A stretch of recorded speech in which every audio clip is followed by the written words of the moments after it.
ಆತ್ಮೀಯರೇ YCS ಶಿವಮೊಗ್ಗ ಧರ್ಮಕ್ಷೇತ್ರದಿಂದ ಹಳ್ಳಿ ಜೀವನ ಶಿಬಿರವನ್ನು ನಾವು ಏರ್ಪಡಿಸಿದ್ದೆವು. ಇದು ಎಷ್ಟನೇ ದಿನ ಶಿಬಿರದ್ದು ನೆನಪಿದೆನಾ? ಮೂರನೇ ದಿನ ಶಿಬಿರದ್ದು. ಯಾವಾಗ ಬಂದಿದ್ದು ನೀವೆಲ್ಲ ಇಲ್ಲಿ? 25th ಮಧ್ಯಾಹ್ನ 12 ಗಂಟೆಗೆ ಎಲ್ಲರೂ ಇದ್ದರು. ನಿನ್ನೆಯ ದಿನ ನಾವು ದರಗು ಒಟ್ಟಿಗೆ ಮಾಡುವ ಕೆಲಸ ಮಾಡಿದ್ವಿ. ಇವತ್ತು 2 ತಂಡಗಳನ್ನಾಗಿ ಮಾಡಿ, ಒಂದು ತಂಡ ಮುಳುಗಡೆ ಪ್ರದೇಶದ ಹತ್ರ ಒಣ ಸೆಗಣಿಯನ್ನು ಎತ್ತಿ ಆರಿಸಿ ಗುಪ್ಪೆ ಮಾಡಿ ಅದನ್ನು ನಾವು ಇಲ್ಲಿ ಗೊಬ್ಬರಕ್ಕೆ ತಂದಾಕಿದ್ವಿ.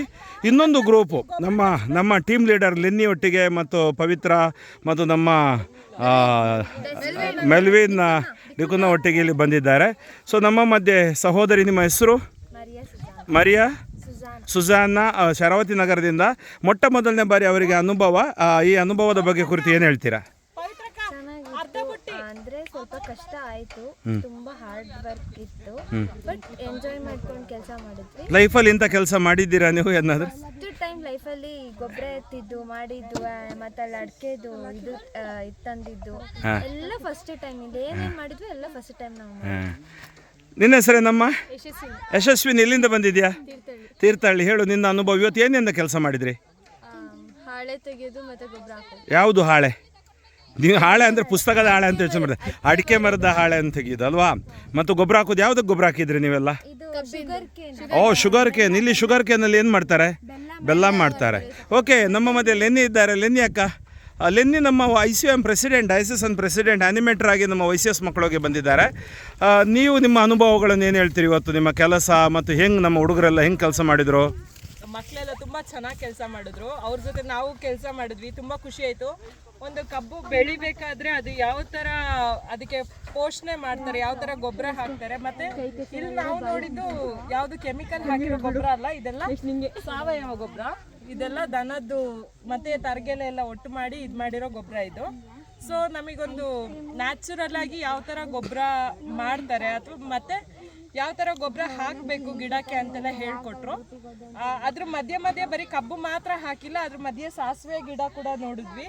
ಮತ್ತೆ ಇದ್ರದ್ದು ಯಾವುದು ಸೌತೆಕಾಯಿ ಕೂಡ ಗಿಡ ಹಾಕಿದ್ದಾರೆ. ಖುಷಿ ಇತ್ತು ಫಾದರ್. Super experience. ಲೈಫಲ್ಲಿ ಮಾಡಿರ್ಲಿಲ್ಲ. ಅಲ್ಲ, ನೀವು ಇಂಥ ಸಾವಯವ ಗೊಬ್ಬರ ಎಲ್ಲ ಕೈಯಲ್ಲಿ ಮುಟ್ಟಿದ್ದೀರಾ, ಇವತ್ತು ಮುಟ್ತಾ ಇದ್ದೀರಿ, ಹೆಂಗೆ ಅನಿಸ್ತಾ ಇದೆ? ಇದೇ ಫಸ್ಟ್ ಟೈಮ್ ಎಕ್ಸ್ಪೀರಿಯನ್ಸ್ ಮಾಡ್ತಿರೋದು. ಖುಷಿ ಆಗ್ತಿದೆ. ಓಕೆ, ನಮ್ಮದೇ ಥ್ಯಾಂಕ್ ಯು ವೆರಿ ಮಚ್ ಲೆನ್ನಿ ಡೇಸಾ, ನಿಮ್ಮ ಒಂದು ಮಾತಿಗೆ ಮತ್ತು ನಮ್ಮ ಜೊತೆಗೆ ನೀವು ಇದ್ದಿದ್ದಕ್ಕಾಗಿ. ನಮ್ಮ ಮಧ್ಯೆ ಡಿಕುನ್ನ ಇದ್ದಾರೆ, ಮೆಲ್ವಿನ್ ಡಿಕುನ್ನ, ನಮ್ಮ DTS ಸದಸ್ಯರು. ರಾಜ್ಯದಲ್ಲಿಯೂ ಕೂಡ ಅವರು ಸೇವೆ ಸಲ್ಲಿಸ್ತಾ ಇದ್ದಾರೆ. ಅವರು ತಮ್ಮ ಅನುಭವದ ಕುರಿತು ಹೇಳ್ತಾ ಇದ್ದಾರೆ.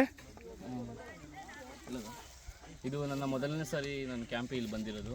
ಮತ್ತು ಇಲ್ಲಿ ಒಂದು ಟೈಮ್ ಅಂತ ಕೊಟ್ಟಿರ್ತಾರೆ. ಆ ಟೈಮ್ ಒಳಗೆ ಎಷ್ಟು ನಾವು ಕನ್ವೆನ್ ಮಾಡ್ತೀವೋ, ಅದು ಅಂದರೆ ಮ್ಯಾನೇಜ್ ಮಾಡ್ತೀವೋ ಅದು ನಮಗೆ ಇಂಪಾರ್ಟೆಂಟ್ ಆಗುತ್ತೆ. ಮತ್ತು ಈ ಗೊಬ್ಬರ ಅನ್ನೋದು ಸುಮ್ಮನೆ ನಾವು ಸಿಟಿಯಿಂದ ನಾವು ಬರೀ ಗೊಬ್ಬರ ಮತ್ತು ಏನು ಅನ್ಇಕ್ವಾಲಿಟಿ ಮಾಡ್ತೀವಿ, ಅಂದರೆ ನಾವು ಭೇದ ಭಾವ ಮಾಡ್ತೀವಿ, ಗಲೀಜಿದು ಅಂತೀವಿ. ಇಲ್ಲಿ ನೋಡಿದ್ರೆ ನಾವೇ ಕೈಯಿಂದ ನಾವೇ ಹಾಕ್ತಿದ್ದೀವಿ. ಮತ್ತು ಇದು ಅನ್ಎಕ್ಸ್ಪೆಕ್ಟೆಡ್, ನಮಗೆ ಚೆನ್ನಾಗಿತ್ತು. Very good, thank you very much. ನೋಡಿರಿ, ನಮ್ಮ ಲೆನ್ನಿ ಅವರು ಮತ್ತು ಇವರು ಗೊಬ್ಬರ ಹಾಕ್ತಾ ಇದ್ದಾರೆ. ಮತ್ತು ಇಲ್ಲಿ ನೋಡಿ ನಮ್ಮ ಪವಿತ್ರ ನಮ್ಮ ಮಧ್ಯೆ ಇದ್ದಾರೆ. ಪವಿತ್ರ ನಮ್ಮ ರೀಜನಲ್ ರಾಜ್ಯ ಮಟ್ಟದ ಅವಾರ್ಡನ್ನು ರೀಸೆಂಟ್ಲಿ ಪಡ್ಕೊಂಡ ಒಂದು ಹುಡುಗಿ. ನಿಮ್ಮ ಟ್ಯಾಲೆಂಟ್ ಬಗ್ಗೆ, ನಿಮ್ಮ ಕೆಲಸ ಬಗ್ಗೆ ಮತ್ತು ನಿಮ್ಮ ಇವತ್ತಿನ ಅನುಭವ ಬಗ್ಗೆ ಹೇಳ್ತೀರಾ? ಇವತ್ತಿನ ಅನುಭವ ಅಂದರೆ ಹಳ್ಳಿ ಜೀವನ ಅಂದರೆ ನಮಗೆ ಹೊಸ್ತಲ್ಲ, ಬಟ್ ಸಿಟಿಯಿಂದ ಬಂದಿರೋ ಹಳ್ಳಿ ಮಕ್ಕಳಿಗೆ ಈ ಕೆಲಸನ ಇಂಟ್ರೊಡ್ಯೂಸ್ ಮಾಡಿಕೊಟ್ಟಿದ್ದು ನಾನು ಹಳ್ಳಿಯವಳಾಗಿ ನನಗೆ ತುಂಬ ಹೆಮ್ಮೆ ಇದೆ.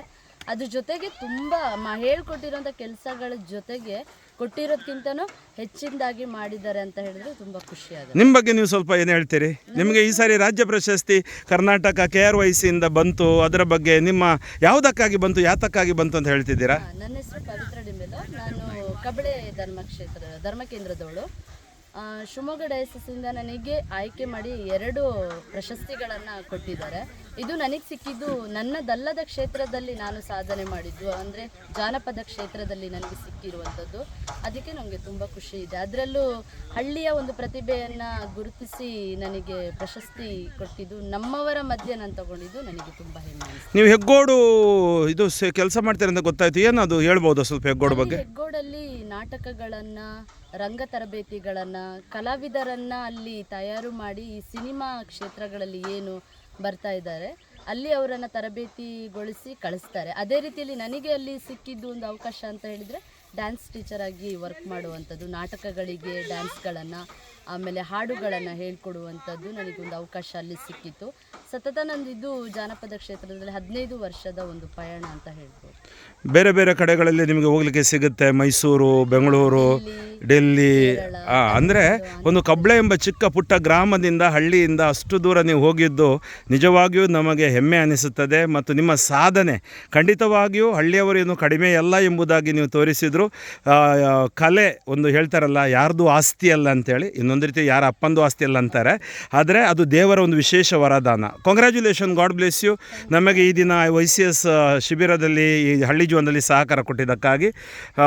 ನಮ್ಮ ಸ್ಟೀವನ್ ಅಣ್ಣ ಕೂಡ ನಮ್ಮ ಮಧ್ಯೆ ಇದ್ದಾರೆ. ಇಲ್ಲಿ ಕಬ್ಬಿನ ತೋಟ ನೀವು ನೋಡ್ತಾ ಇದ್ದೀರಾ.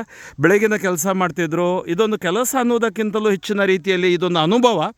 ಈ ಅನುಭವ ಎಲ್ಲರೂ ಪಡಿಬೇಕೆಂದು ನನ್ನ ಆಸೆ. ಯಾಕಂದರೆ ಡಿಜಿಟಲ್ ಮಾಧ್ಯಮ ಯುಗದಲ್ಲಿ ಎಲ್ಲ ಜನರು ಇವತ್ತಿದ್ದಾರೆ ಮತ್ತು ಅವರು ನಿಜವಾದ ಈ ಕೆಲಸದ ಅರ್ಥ ಮರೆತು ಬಿಟ್ಟಿದ್ದಾರೆ. ಮತ್ತು ಹೇಗೆ ಹಳ್ಳಿಯ ಜನ ನಾವು ಊಟ ಮಾಡ್ತೀವಿ, ಈ ಅಕ್ಕಿ ಎಲ್ಲಿಂದ ಬರುತ್ತೆ, ಅಥವಾ ಕಬ್ಬು ಎಲ್ಲಿಂದ ಬರುತ್ತೆ, ಅಥವಾ ತರಕಾರಿಗಳು ಎಲ್ಲಿಂದ ಬರುತ್ತೆ ಎಂಬ ಒಂದು ಪುಟ್ಟ ಅನುಭವವನ್ನು ಈ ಮಕ್ಕಳಿಗೆ ನಾವು ನೀಡಿದ್ದೀವಿ. ನಿಮಗೆಲ್ಲರಿಗೂ ಧನ್ಯವಾದಗಳು. ಫಾದರ್ ಫ್ರಾಂಕ್ಲಿನ್ ಡಿಸೋಜಾ, ಶಿವಮೊಗ್ಗ ಧರ್ಮಕ್ಷೇತ್ರ YCS YSM chaplain, diocese of Shivamogga. God bless you.